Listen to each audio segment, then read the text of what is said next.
Welcome to another week of GAF TV. I'm Justin Fassino, news editor at GamesAreFun.com, and today I'll be giving you a dose of Capcom's new game, God Hand.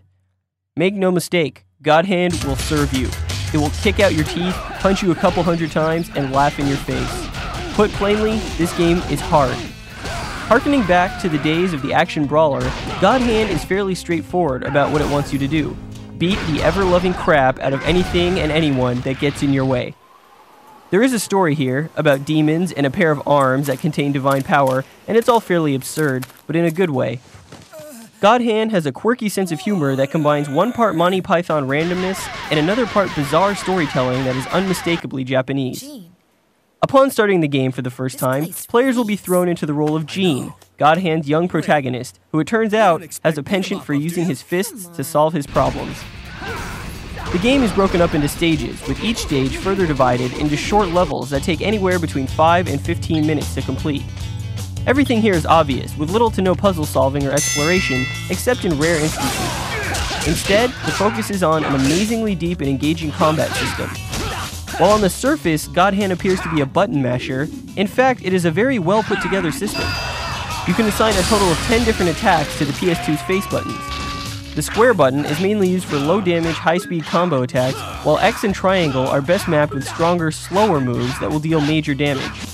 Some fighting maneuvers will launch enemies far away, while others will juggle them in the air, while still others can be used to break an enemy's block and allow you to pummel them while dizzy.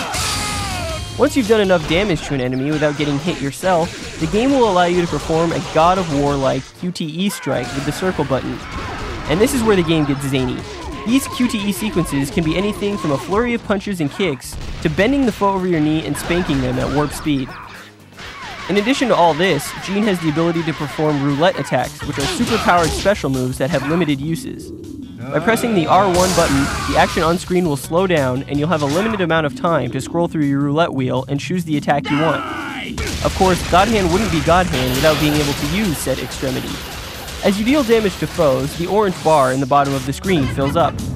When it gets to a certain level, it will glow, and Gene can bust out the God Hand, allowing him to move and attack twice as fast, deal out twice as much damage, and be invincible for a short period of time.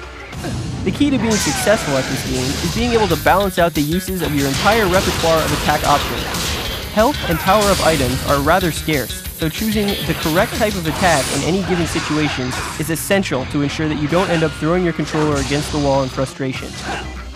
On top of all this is a fighting arena where you can hone your skills by completing fighting challenges to earn money, which in turn can be used to buy new moves, and a casino where you can try your luck at popular gambling games.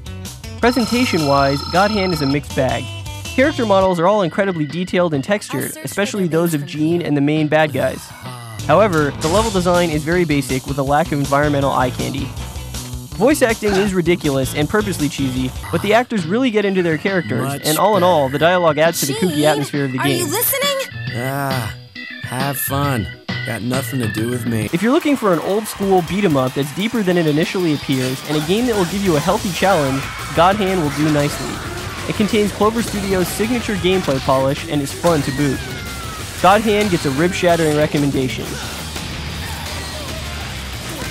Next time on GAF TV, we'll be looking at Vivendi Universal's Eragon. See you then. Eragon named the dragon Saphira in honor of her eyes.